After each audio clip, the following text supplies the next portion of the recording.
Attention, please. It's 1:00 p.m. I'd like to call this meeting of the Texas Department of License and Regulation, Electrical Safety and License Advisory Board meeting to order. We do have a quorum here, and I'm going to do a roll call. Mr. Keith Bell, presiding officer, is present. Mr. Michael Gamillion. Present. Mr. John Lewis. Ms. Stacy Malcolm. Mr. Stephen Pomacall. Present. Mr. Mark Roach. Present. Mr. John Sparrow. Present. Mr. Gary Strauss. Present. And Mr. Marcus Lundergan. Present. We do have a quorum present on this 22nd day of March, 2018. Moving on to item C is approval of the minutes of our January the 11th, 2018 meeting. Before that, I'd just like to welcome everybody here today. Hope you find our meeting insightful. Remind everybody it's being live streamed on the internet, so you don't want to be the next viral YouTube video at the close of business today. So welcome, everybody. So moving on to C and the approval of the minutes, you have those in your packets. If it's would please the board, the chair would, at this time would entertain a motion concerning the minutes. Mr. Chair, Mark Roach, so moved. A motion, Mr. Roach. Is there a second? Randy Pomacall, second. We have a second by Mr. Pomacall. A motion and a second. Any discussion? Hearing none, call for the vote. All in favor say aye. Aye. All opposed? Motion carries. Moving on to item D. Anybody, Ms. Tamla, did anybody fill out to address on public comment? Okay. All right. Nobody wish to address the board on item D, public comment, so we'll move on to item E, staff reports. This time the chair would recognize Ms. Lisa Hodak, our licensing division. Good afternoon, Chairman, board members. I'm Lisa Hodak, licensing manager. My report will be brief, as we met a few months ago, and I've just updated you with the second quarter for fiscal year 2018, the population numbers and new licenses and renewals. And I will be happy to answer any questions that you may have. Thank you. Any questions concerning the licensing report and the statistics? All right. Thank you, Lisa. Thank you. Moving on to item E2, Customer Service Division. At this time, the chair would recognize Ms. Irma Mendoza. This is a new face today. Yes, it is. Great. Good afternoon, board members. My name is Irma Mendoza. I'm the Customer Service Manager for the Electrician Program. As you can see, you have the report from the last meeting. I'll be happy to answer any questions.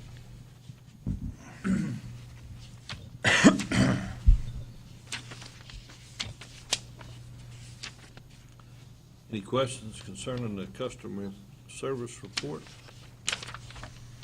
Mark Roach, is there a consensus from the customer service office, the kinds of phone calls you guys get, the general mood of the incoming calls to the department? Or let me simplify. Are you getting a lot of calls from folks that are mad, or is it mostly?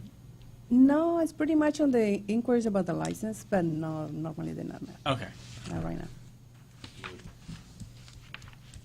But if they are, they're happy when they get done. That's part of the customer service. Right. Right. There you go. Any other questions? Thank you, Ms. Mendoza. Moving on to item E3 is Enforcement Division. At this time, the chair would recognize Ms. Dawn Burton. Ms. Burton? Good afternoon. I'm Dawn Burton, prosecutor in the Enforcement Division. Since your last meeting, when you approved the penalty matrix, the commissioners have approved it, and it was published earlier this month. In the highlights, one of the orders is in the process of being vacated, so I will not be discussing that case today. A default was issued in the case of Vincent Vargas, and the the respondent has not paid the $8,000 penalty. He holds a current apprentice license, but he was performing electrical work without an electrical contractor license. He also used the journeyman license of another. The cases of Robert Westbury and Eduardo Flores involve offering to perform electrical work without an electrical contractor license during sting operations, and both respondents settled their cases. Robert Westbury paid his penalty in full, and Eduardo Flores has paid the first payment in his negotiated payment plan.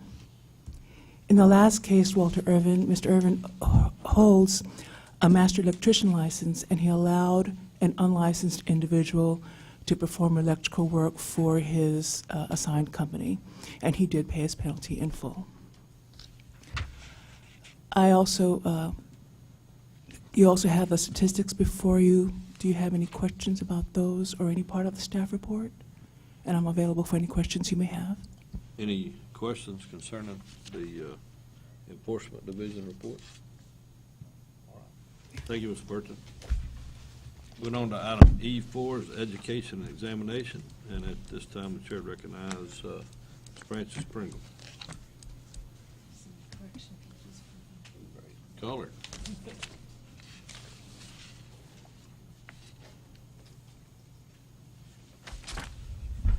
Good afternoon. I'm Fanny Pringle with the Education Examination Division. I believe you have our report for our Examination Review Committee. In addition to what we have written, I'd just like to add that we have everything we need.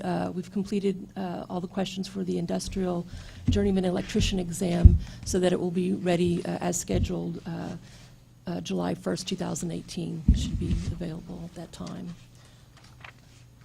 The correction that I just provided you, the corrections are highlighted in yellow, and it was because those statistics had been previously left off. But I would like to point out that, as discussed at our last meeting, that our the master calculations and NEC portions of the exam, the statistics are going up, the pass rate's increasing. It's slow, but we expect that to continue until for the NEC to at least reach what the previous pass rate was before the new exam, which was, I believe, in the 30s. And we'll see where calculations takes us. Any questions? Any questions concerning the education examination division?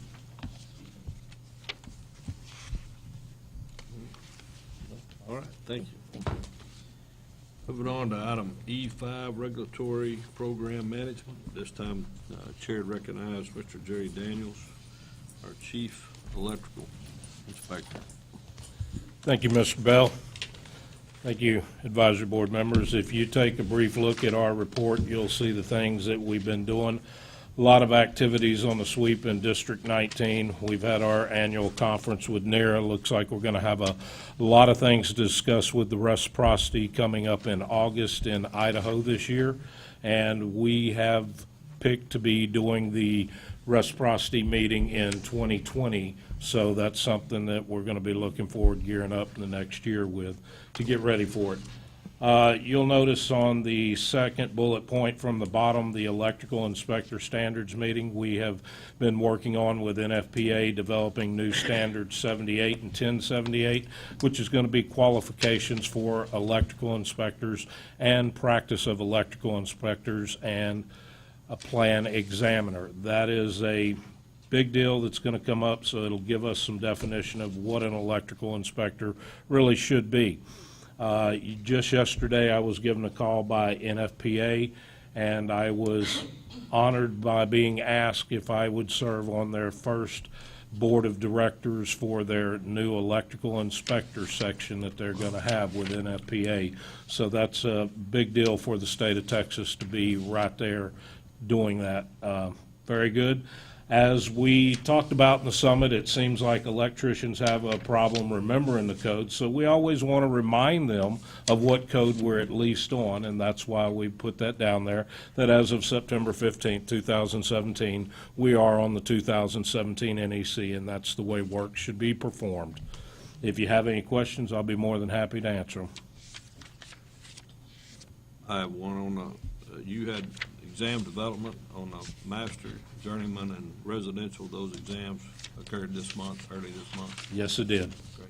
So all those tests will be new or just new questions? It's just new questions, going over things that are not performing well, making sure, are we missing something? Do we need to put something in to get them to there? What is it? And that's what we did. And then as far as the industrial journeyman electrician, that was actually to complete the exam to have it ready for July 1st and actually add some new questions. Great. Any other questions concerning the regulatory program management? That's a new name too, isn't it? That's what I was going to tell you. I'm Wow. glad they got it right. When I did my report, we were still compliance division, but we had changed from then, so we're just RPM for short. Gotcha. Cool. Any other questions? Jerry, congratulations on your appointment. That is Thank you. certainly an honor for you, but also bestowed upon the TDLR and our electrical licensing here. So it just adds that much more credibility to what we're doing. So thank you, and thank you, the department, for allowing him the opportunity to serve that's an important part of our program. So congratulations. Well, I appreciate it, but it's for the state of Texas, and that's where it's going to be. Yes, sir. Anything else? Thank you, Jerry. You have a good day. Moving on to item E6, Executive Office. At this time, the Chair recognizes Ms. Mary Winston. Good afternoon, Board. We have several things going on today. So our Executive Director, Deputy Director, and Chief of Staff are currently occupied. I'll start, I guess, with recent developments. We have 2 new commissioners that were just appointed to the TDLR's commission, or the Commission for Regulation and Licensing and Regulation. We have Ray Callis. He's an MD from the Beaumont area. And we also have Dr. Gary Wesson, who is a retired orthodontist. And this morning, we are doing training for Dr. Wesson. Dr. Callis coming in from a little further and having to set all of he's still in surgery and doing those things. We're going to get him trained and go through this whole process again. So hopefully it won't affect your meeting, but we definitely want to welcome them aboard to the TDLR family. Secondly, or I should have started off with this, I want to congratulate our chairman, Keith Bell, for obviously a well-run campaign and success. And I know that your team will bring it on forward in that May election. So great job. Wonderful. Thank you. Honored that you still serve with us. Thank you. Mm. Okay, keeping this short today because you guys have had a long morning. So we're just going to briefly discuss strategic planning. This is something we do every other year in preparation for the legislative session that comes in the odd-numbered years. It's a mandate from the Legislative Budget Board and the Governor's Office to come up with a plan for the agency for the next several years. To accomplish that, TDLR goes a little bit beyond some other agencies, and we're happy to do it. We conduct external strategic planning, which means we get out there and we travel to different parts of the state, and this is the time for everyone in your profession. Kind of like, I got an opportunity to watch the summit a little bit, and we got some expressions and feelings and thoughts from the body of professionals. Well, we're coming to you. We're coming to Arlington and El Paso on April 9th, Houston and McAllen on April 16th, and we'll be back in Austin on April 23rd. We're also working on a component for those who can't attend those sessions to do some sort of online commenting, and more information will come forward because we want as many people to have an opportunity to comment as they can. We bring these initiatives forward in our strategic plan, and we write it out. It's a format. It's limited to 25 pages, but we try to push in as much information in those 25 pages as we can. Last strategic planning time period, I think we put forth 58 initiatives, and we were successful in 54 of them. So we try to do targeted, really internal, external. We want all your voices, so please tell your fellow professionals to come out. We have this information on our Twitter feed, our Facebook page, on our website, and we're coming to you sometimes people feel like they aren't heard, this is the time to be heard. And again, if you can't show up to any of those locations physically, we'll have more information on how you can provide your comments so they can be taken into consideration for the strategic plan. Oh, I'm sorry, there will also be a survey tied to this plan as well. So we're trying to kind of reach out to every corner that we can. And this is for all 39 of our programs. We have different schedules for different days, different team members leading different sessions, but we'll be asking the question, what are we doing well? If you were king or queen for the day, what changes would you make to TDLR's laws, rules, or processes? Obviously, we don't have control over our laws, so you're speaking directly to our legislators who do. During the next 5 years, what major changes do you expect in your industry or profession and in the state of Texas?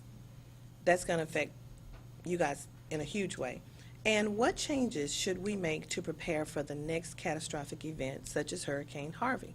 Because unfortunately, we know something's going to come up. And if we can pre-plan as much as we can, we know we can't cover everything. We just want input from our body to know what we can do.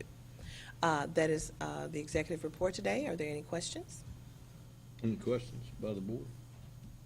I'd just like to comment, Mary. I think when you look at all the interim charges that are out there right now concerning the hurricane, and yet and I can only speak for our program, but all the things were in place. If you needed them, you could have implemented them. And then two, I just want to once again commend Mr. Francis, our executive director here. He called and asked the advisory board, our position on that. So we appreciate that, and like I said, I think the department can be commended, because I'm assuming that occurred for the air conditioning guys and Every program, yes, sir. Air conditioning, and as well as the what's the other license, the one that would have been applicable. But anyway, for sure, those two were covered because the work had been done up front before it hit. So Yes, thank you. departments to be commended. Under our leadership of our executive director, we worked as much around the clock as we could to cover things from, because a large part of our licensing body, cosmetology and barbering. So it's beyond, I couldn't get my hair done that day. Right. We had students in schools that were flooded, that couldn't get their hours, couldn't maintain, records were destroyed. So we had to come up with records to help, with ways to help those students not lose their livelihoods that they were depending on, monies that they had paid to get this. So we did a lot of work in that. Tow trucks. There's always tow companies and stranded vehicles and things of that nature. And of course, ELC, ACR, all of our programs. So we tried to reach out and get input from everyone that we could in that moment.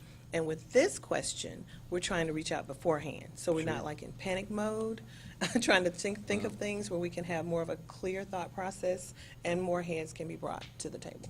Well, certainly that's under the microscope, so it's a good thing when you got your head down, right? We also want to commend Jerry and Larry. They were was it BOAT?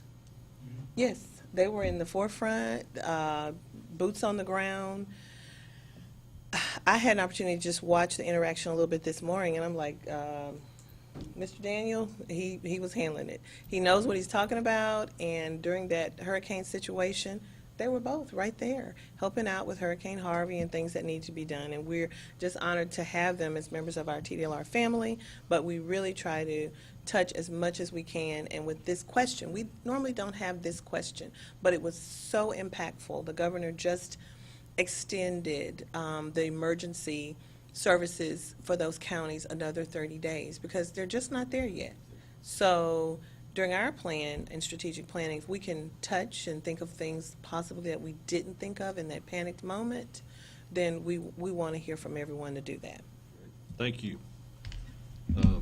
Moving on to item F, discussion and possible recommendation regarding proposed rule amendments to 16 Texas Administrative Code, Chapter 73, 73.10, 73.20, 73.24, 73.25, and 73.8. The proposed amendments implement House Bill 1686, 85th regular session, which created the Journeyman Industrial Electrical License. The proposed amendments add a definition and address eligibility requirements, waiver examination requirement, continuing education, and add application and renewal fees. The public comments were received, will also be discussed. So at this time, I would recognize Mr. Doug Jennings, and he will give us an overview of these proposed rules and the public comments. Mr. Jennings? Thank you, Mr. Chairman. Board, Doug Jennings, Assistant General Counsel for the Department. The rules that you have before you, this body recommended publication of these rules back at your January meeting. The rules were published on February the 2nd of this year. The comment deadline was March the 5th. We received 20-plus comments, I think, from 21 individual commenters. To let you know up front, we're not recommending any changes to the rules as published. But the comments did fall into kind of two categories. The first category, which we probably had 3 or 4 commenters who just stated their opposition to the license in general, basically opposing the statute that created the license. Nothing we can do there, not really within the scope of the comment. The other comments really reflected a confusion on behalf of some members of the public about the applicability of this license, and that's understandable given the fact that some of the work within the industrial sector is exempt, and so we anticipate some of that confusion.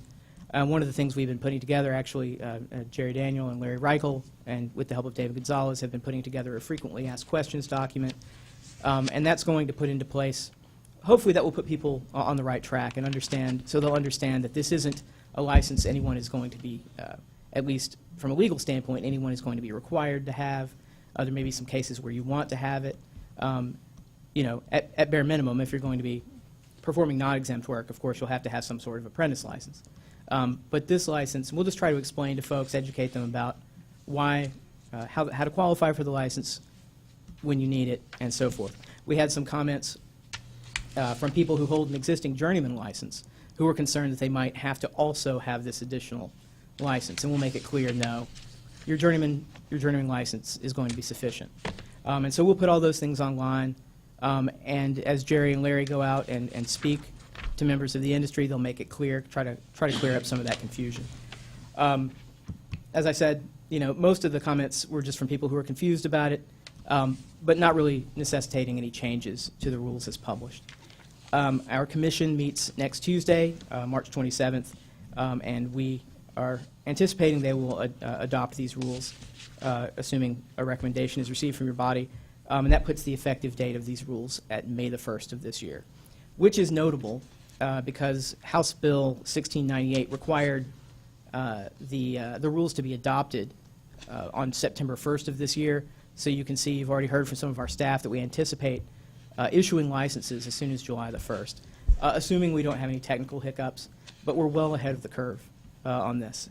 You'll be happy to know. And so, Mr. Chairman, we're just asking for a recommendation today for our commission to adopt the rules as published. Okay. You heard the recommendation to publish rules and adopt these, recommend the commission to adopt these as they were published in the Texas Register. Any questions concerning the proposed rules or the public comments or our Assistant General Counsel's recommendation? Hearing none at this time, the chair would entertain a motion to approve these proposed rules. Mr. Chairman, Mike Grimion, I'll make that motion. Motion, Mr. Gramillion. Jan, is there a second? Mr. Chairman, Mark Roach, second. Got a motion and a second. Any discussion? Hearing none, call for the vote. All in favor say aye. Aye. All opposed? Motion passes. Thank you. Thank you. Mr. Jennings. Moving on to item G, discussion and review of information feedback from the Electrical Summit and possible recommendations. First of all, let me once again thank David Gonzalez for his work of putting together the summit. Thank you for the department for hosting it and to put the effort together to pull it together. Those of you department heads that had to labor through that for the 3 hours this morning. So are there any other items or lists that we need to develop here for the department, other than what we delineated at the tail end of the summit meeting? I only have Yeah. one question, Yes, sir. and I guess it's a question to you as well as the staff. I guess we consider the matter closed for now, until a summit, maybe down the road, the summit process basically is over. Well, what I was gonna recommend, one of the things that we talked about at the end that we identified was, the prohibition of possibly the duplicate apprenticeship license, to figure out how what's going on there. The hours, at the level you could take the test, instead of 8,000, maybe that's 7 or 6, to get the department to consider that. That's internal, that's not legislative or by rule. Also, the misclassification, subcontracting, those are, once again, internal issues. You know, we heard that's a commission decision, so that would really be up to the executive director to have that conversation to understand which way that wind might blow. So my recommendation was to allow the department an opportunity to kind of let that work through the department itself and its heads, and then come back on a subsequent meeting and give us an update of what they think they can and can't accommodate. The rest of these issues, wages, training, and fully implementing the House Bill 5 is going to be up to the industry. That was my thinking. Right. Jerry? Well, I was thinking it more in terms of, so we've gathered all that we can through the summit process. Now let's go to work on the pieces that have been put together. And then maybe a summit 2 years from now, however long, but go to work on what we got. Well, I'd hope it'd be faster than 2 years, but we will work on our end of the laundry list of things you want us to look at, see what we can do. We'll have that meeting, and we will get back to you when we've made the decision. Y'all have y'all's lists that y'all need to start working on, and together, hopefully, this will fix some of the problem in the near future. Well, I think it was very valuable. I mean, we identified several issues that we can take back to our respective associations that we all represent, sitting up here underneath the umbrella of the industry, to get some of these things working.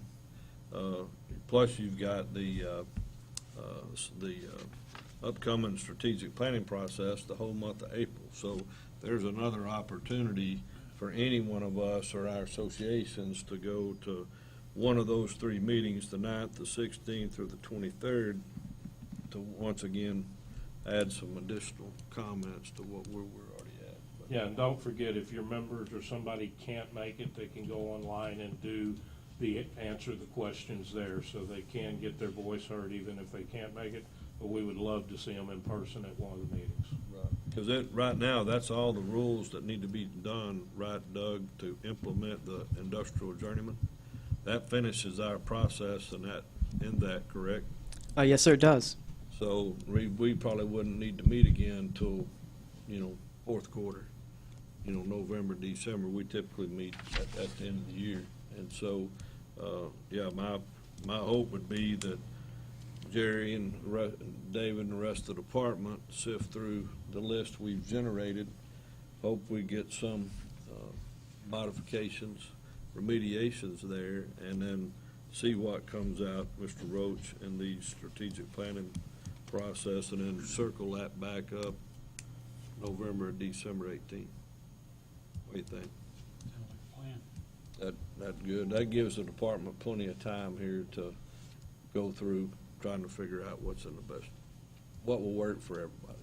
That would Right. be Is that a consensus? Everybody agree with that? Thank you, Jerry. welcome.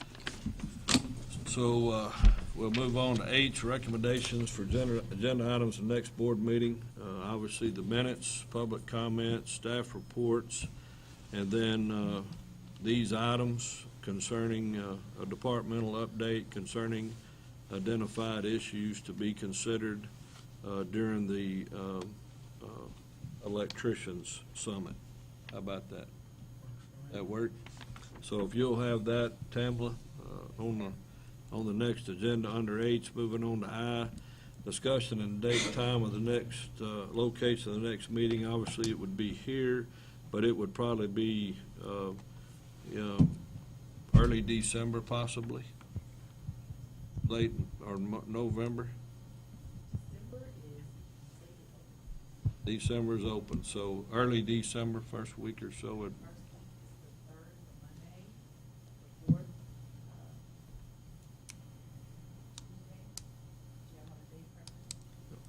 I mean, anybody have a date preference? First week's good for me. All right. So the Tuesday or Thursday? I think Tuesday. Tuesday, which is the 4th, right? So let's tentatively set December the 4th, 9:00 a.m. at the North Campus. All right? Anything else need to come in front of the board today? If not, it's 1:31 p.m. and we stand adjourned. Thank you. Thank y'all for your time today. Thank you.